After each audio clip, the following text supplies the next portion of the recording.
Hello दोस्तों, तो कैसे यार आप लोग। आशा करते हैं आप लोग मस्त होंगे और आपकी तैयारी भी मस्त चली होगी। तो आज से यार हम शुरू करने वाले क्लास 12 फिजिक्स का तीसरा चैप्टर विद्युत धारा इलेक्ट्रिक करंट को। ठीक है, तीसरा चैप्टर आज से स्टार्ट हो रहा है विद्युत धारा। और जिस पे आज हम पढ़ेंगे क्या विद्युत धारा के बारे में कि विद्युत धारा क्या होती है, इसका सूत्र क्या होता है, इसका मात्रक क्या होता है, इसकी विमा और इसकी राशि कौन सी राशि है, अदिश राशि है या सदिश राशि है, सब कुछ बहुत ही मस्त तरीके से आज हम लोग पढ़ने वाले। ठीक है, तो यार भाई प्लीज़ वीडियो को आखिरी तक देखना और एकदम मस्त तरीके से समझेंगे विद्युत धारा इलेक्ट्रिक करंट को। तो चलो शुरू करते हैं आपका क्या होती है विद्युत धारा इलेक्ट्रिक करंट। ठीक है, तो और अगर बात करें, अगर आप क्लास 12 फिजिक्स के जो अभी तक चैप्टर नंबर 1 और चैप्टर नंबर 2 हो चुके हैं उसके वीडियो देखना चाहते हो तो डिस्क्रिप्शन पे फिजिक्स की प्लेलिस्ट है, उस पर जाके देख सकते हो। ठीक है, तो चलो शुरू करते हैं तीसरा चैप्टर जिस पे पहला नंबर टॉपिक पढ़ने वाले विद्युत धारा इलेक्ट्रिक करंट क्या होती है। तो देखो, अगर बात करें विद्युत धारा क्या होती है, विद्युत धारा तो विद्युत धारा की बात करें किसी भी परिपथ में, किसी भी परिपथ, मान लो कोई भी परिपथ है, कोई भी सर्किट है, अगर उसमें टी समय में जितना भी आवेश प्रवाहित हो जाए, ध्यान से समझना, कोई भी मान लो परिपथ है, कोई भी आपके पास मान लो इस टाइप से कोई भी बंद परिपथ है, उसमें टी समय में जितना भी आवेश प्रवाहित हो जाता है उस आवेश की मात्रा को विद्युत धारा कहते हैं। आपसे हम कह रहे हैं कि आपका किसी भी परिपथ में टी समय में जितनी विद्युत धारा प्रवाहित होती है जितना आपका वैद्युत आवेश प्रवाहित होता है उसे विद्युत धारा कहते हैं। परिभाषा की बात करें तो देखो यहाँ परिभाषा लिखते हैं फिर आपको समझाते हैं। लिखते हैं किसी परिपथ में,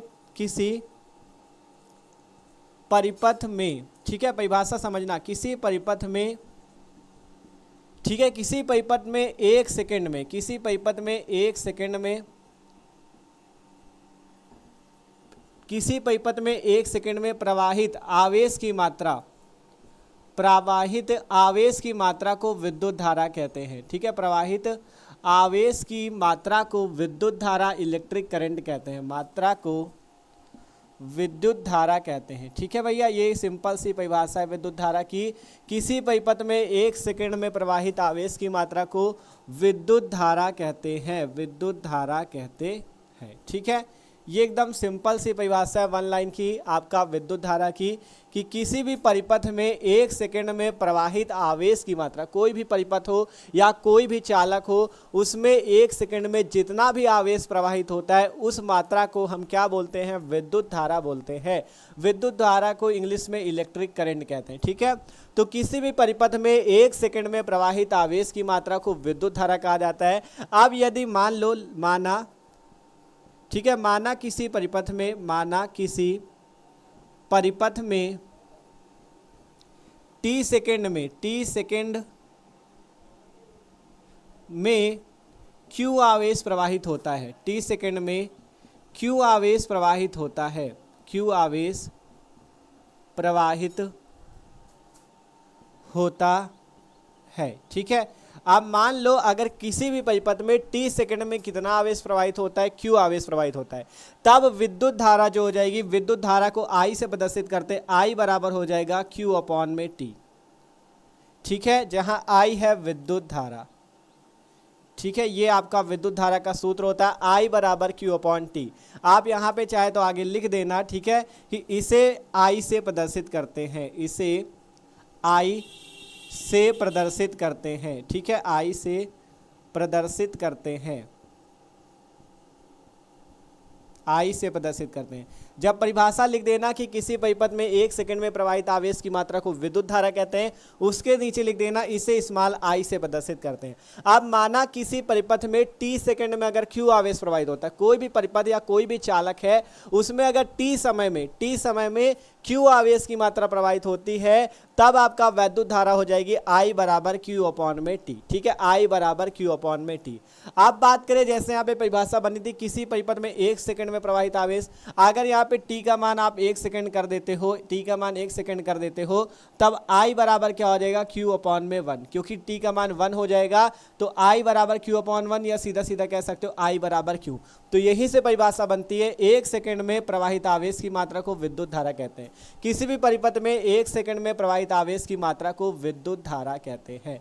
तो अब आपसे कोई भी विद्युत धारा की परिभाषा, इलेक्ट्रिक करंट की परिभाषा पूछेगा तो आप कहोगे किसी भी परिपथ में आपका किसी भी परिपथ में प्रवाहित वैद्युत आवेश की मात्रा को, और कितने सेकंड में, 1 सेकंड में, किसी भी परिपथ में 1 सेकंड में प्रवाहित वैद्युत आवेश की मात्रा को वैद्युत धारा, इलेक्ट्रिक करंट कहते हैं। इसे स्मॉल आई से प्रदर्शित करते हैं। अब आपको आगे कहना है, माना किसी परिपथ में t सेकंड में अगर q आवेश प्रवाहित होता है तब वैद्युत धारा I बराबर q अपॉन में t होता है। अब इसके बाद बात करें अगर कि आपका धारा का मात्रक, बात करें कि धारा का मात्रक क्या होता है। ठीक है, धारा का मात्रक, तो वैद्युत धारा का मात्रक अगर बात करें तो वैद्युत धारा का मात्रक होता है एम्पियर। वैद्युत धारा का मात्रक क्या होता है, एम्पियर होता है। ठीक है, क्या मात्रक होता है वैद्युत धारा का, एम्पियर, और इसे इस कैपिटल ए से प्रदर्शित करते हैं। ये जो एम्पियर है इसे आप कैपिटल ए से प्रदर्शित कर सकते हो। जैसे आपसे कहा जाए 5 एम्पियर की धारा, तो सिंपल 5 ए इस टाइप से लिख दो, तो उससे क्या माना जाएगा, 5 एम्पियर की धारा है। ठीक है, एम्पियर होता है धारा का मात्रक और उसे आपका ए से प्रदर्शित करते हैं। अब बात करें अगर आप इसकी विमा निकालना चाहो, या एक चीज़ और समझ लो, इसका एक मात्रक तो एम्पियर होता है और दूसरा मात्रक क्या होता है, देखो I बराबर Q अपॉन T सूत्र होता है। Q है वैद्युत आवेश, वैद्युत आवेश का मात्रक होता है कूलाम, वैद्युत आवेश का मात्रक होता है कूलाम, और बटे में T है समय, समय का मात्रक होता है सेकंड। तो धारा का दूसरा मात्रक आ जाता है कूलाम बटा सेकंड। ठीक है, धारा का दूसरा मात्रक क्या आ जाता है, कूलाम बटा सेकंड। पहला मात्रक एम्पियर और दूसरा मात्रक कूलाम बटा सेकंड। कूलाम बटा सेकंड कैसे आया, Q का मात्रक कूलाम, T का मात्रक सेकंड, तो कूलाम बटे सेकंड या कूलाम प्रति सेकंड होता है वैद्युत धारा का दूसरा मात्रक। ठीक है, अब आप चाहो तो यहाँ से वैद्युत धारा की विमा तो ए ही होती है। यही जो ए से प्रदर्शित करते हैं ना, धारा की विमा तो ए ही होती है। ठीक है, ये आपका एम्पियर जो है कैपिटल ए, इस यही विमा होती है धारा की। ठीक है, ए विमा होती है इसकी, बस इसके बाद कुछ नहीं। ठीक है, ए विमा होती है। धारा का मात्रक देख लिया, एम्पियर या कूलाम बटा सेकंड। अब बात करें ये कैसी राशि है, तो वैद्युत धारा जो है ये अदिश राशि है। ठीक है, वैद्युत धारा जो है कौन सी राशि है, अदिश राशि है। ठीक है, अदिश राशि है वैद्युत धारा। वैद्युत धारा कौन सी राशि है, अदिश राशि है। तो सिंपल सी ये बात है वैद्युत धारा की कि किसी भी परिपथ में 1 सेकंड में प्रवाहित आवेश की मात्रा को वैद्युत धारा कहते हैं।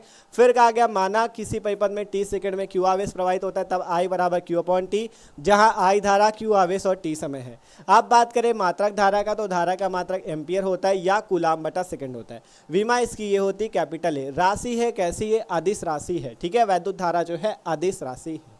आप देखो यहाँ पे एक बात और समझ लेते हैं कि धारा किस दिशा में प्रवाहित होती है। धारा की दिशा की बात कर लेते हैं। ठीक है, यहाँ पे लिखते हैं धारा की दिशा। ठीक है, धारा की दिशा, वैद्युत धारा की दिशा क्या होती है। ठीक है, तो वैद्युत धारा की अगर दिशा की बात करें, दिशा बहुत ज़्यादा महत्वपूर्ण है। ठीक है, वैद्युत धारा की जो दिशा होती है वो बैटरी के धनात्मक टर्मिनल से ऋणात्मक टर्मिनल की ओर होती है।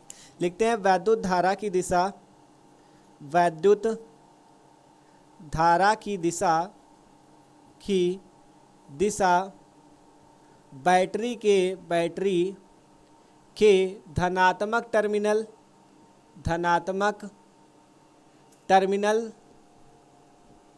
से ऋणात्मक टर्मिनल की ओर होती है, से ऋणात्मक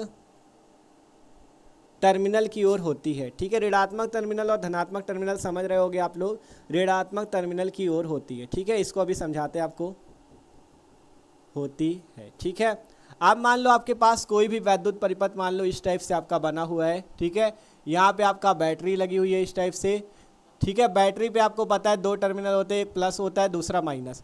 तो जो वैद्युत धारा की दिशा होती है वो बैटरी, या अगर बैटरी है तो बैटरी के धनात्मक टर्मिनल से ऋणात्मक टर्मिनल की ओर आपका कौन बहती है, वैद्युत धारा बहती है। ठीक है, बैटरी के धनात्मक टर्मिनल से ऋणात्मक टर्मिनल की ओर आपका कौन बहती है, वैद्युत धारा बहती है। ठीक है, तो ये सिंपल सी बात है। तो आपने दिशा समझी, वैद्युत धारा की दिशा बैटरी के धनात्मक टर्मिनल से ऋणात्मक टर्मिनल की ओर होती है, या आप कह सकते हो इलेक्ट्रॉन की गति की विपरीत दिशा, इलेक्ट्रॉन की विपरीत दिशा में। ठीक है, या इलेक्ट्रॉन की गति की विपरीत दिशा में, गति की विपरीत दिशा में। ठीक है, वैद्युत धारा आप कह सकते हो कि इलेक्ट्रॉन जिस दिशा में बहता है उसकी विपरीत दिशा में वैद्युत धारा बहती है। पहला नंबर तो कहा गया वैद्युत धारा की दिशा बैटरी के धनात्मक टर्मिनल से ऋणात्मक टर्मिनल की ओर होती है। फिर कहा गया इलेक्ट्रॉन, अगर इलेक्ट्रॉन मान लो आपका इस दिशा में प्रवाहित हो रहा है तो वैद्युत धारा इसके विपरीत इस दिशा में प्रवाहित होगी। ठीक है, तो दोनों बातें आपको याद रखनी। जब जैसे आपका जैसे न्यूमेरिकल हल किए जाते हैं उस पर वैद्युत धारा की दिशा पता करनी होती तो आप उस पर पता कर सकते हो कि पहली बात तो बैटरी के धनात्मक टर्मिनल से ऋणात्मक टर्मिनल की ओर वैद्युत धारा की दिशा होती है, या आप कह सकते हो कि इलेक्ट्रॉन जिस दिशा में प्रवाहित हो रहा है उसकी विपरीत दिशा में कौन प्रवाहित होता है, वैद्युत धारा प्रवाहित होती है। ठीक है, तो ये चीज़ आपने दिशा समझ ली वैद्युत धारा की। आप बात करें जैसे मान लो आपका इस टाइप के आपको सवाल भी मिल सकते हैं आगे, जैसे मान लो इधर से आपका इस टाइप से बना हुआ है, अगर इधर से मान लो 5 एम्पियर की धारा आ रही है और इधर से मान लो 3 एम्पियर की धारा आ रही है। ठीक है, इस टाइप के सवाल भी आपको आगे करने हैं। मान लो आपका इधर से 5 एम्पियर की धारा आ रही है, इधर से 3 एम्पियर की धारा आ रही है, तो आपका इधर कितने एम्पियर की धारा हो जाएगी। ठीक है, तो अगर धारा जो होती है ये आपका अदिश राशि है, इस कारण से ये दोनों आपके जुड़ जाएंगे और आपका अगर इधर से 5 एम्पियर आ रही है, इधर से 3 एम्पियर आ रही है, तो यहाँ पे जुड़ने के बाद आगे कितनी एम्पियर की धारा निकल जाएगी, 8 एम्पियर की धारा निकल जाएगी। ठीक है, ये चीज़ समझना बहुत ज़रूरी है। जब आप आगे सवाल हल करोगे तब आपको इस टाइप के सवाल भी मिलेंगे। ठीक है, सिंपल सी बात है। अगर मान लो इधर से 5 एम्पियर की धारा, इधर से 3 एम्पियर की धारा आ रही है और आपसे कहे आगे कितने एम्पियर की धारा जाएगी, तो सिंपल अदिश राशि होने के कारण ये दोनों धाराएं जुड़ जाएंगी, इधर की 5 इधर की 3 मिलकर 8 एम्पियर की धारा आगे जाएगी।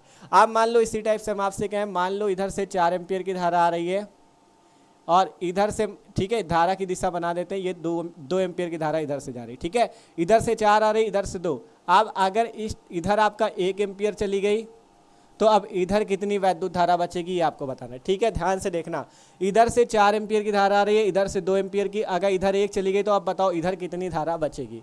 तो आपको सिंपल यही समझना है, जैसे इस पे था 5 एम्पियर इधर से गई, 3 एम्पियर इधर से गई, 8 एम्पियर होता है, तो इधर टोटल आपकी 8 एम्पियर बाहर निकली। वैसे ही इधर से अगर 4 एम्पियर आ रही, इधर से 2 एम्पियर जा रही है, तो अगर इधर 1 एम्पियर निकल रही तो इधर कितनी बच जाएगी, आपकी 5 एम्पियर बच जाएगी। क्यों ऐसा होगा, आपको यहाँ पे यही चीज़ समझना है। ठीक है, जितनी धारा इधर से जाएगी उतनी ही धारा उधर से वापसी भी होगी। ठीक है, मतलब इधर से जितनी प्रवेश करेगी धारा उतनी ही धारा इधर से बाहर भी निकलेगी। ठीक है, तो इस टाइप के सवाल तो आपको आगे मिलेंगे। अभी थोड़ा सा आपको हिंट दे दिया कि आपको कैसे समझना है। जितनी धारा इधर से जाएगी वो जुड़ के ही आगे निकलेगी। आगे इधर से 4 एम्पियर इधर से 2 एम्पियर जा रही है तो उधर से 6 एम्पियर बाहर निकलेगी, 1 ऐसे निकल गई, 5 ऐसे निकल गई। ठीक है, तो ये केवल आपको समझाने के लिए था कि आपका धारा किस टाइप से प्रवाहित होगी। अदिश राशि है, इस कारण से अगर 4 एम्पियर इधर से आ रही है, 4 एम्पियर इधर से आ रही है, तो उधर जो बाहर निकलेगी जाके वो कितनी हो जाएगी, 8 एम्पियर की धारा हो जाएगी। ठीक है, तो इसीलिए कहा गया था वैद्युत धारा अदिश राशि है और इसकी ये धाराएं जुड़ जाती हैं आगे जाके। ठीक है, तो सिंपल सी ये बात थी वैद्युत धारा। पहला वीडियो था ये आपका वैद्युत धारा चैप्टर का, जिसमें हमने सीखा वैद्युत धारा क्या होती है, इसकी परिभाषा, इसका आपका मात्रक क्या होता है, इसकी दिशा क्या होती है, इसकी विमा क्या होती है, ये एक ऐसी राशि है, सब कुछ आज के इस पहले वीडियो पे हमने सीखा। तो आशा करते हैं सबको वैद्युत धारा के बारे में समझ में आया। ठीक है, तो वीडियो अच्छा लगा हो यार तो लाइक कर लेना, और जो लोग भी चैनल पे नए हो सब्सक्राइब कर लो, क्योंकि इसी तरह से मस्त तरीके से आपकी तैयारी हो रही है क्लास 12 फिजिक्स की। ठीक है, आप मिलते हैं इसके अगले वीडियो पे। आगे का ये जो चैप्टर है इसके अगले वीडियो पे मिलेंगे और इसके आगे के जितने भी टॉपिक हैं उनको क्लियर करेंगे। ठीक है, तो सब्सक्राइब कर लो, जैसे ही अगला वीडियो आएगा आपके पास उस वीडियो की नोटिफिकेशन आ जाएगी। तो इसका स्क्रीनशॉट करना हो कर लो।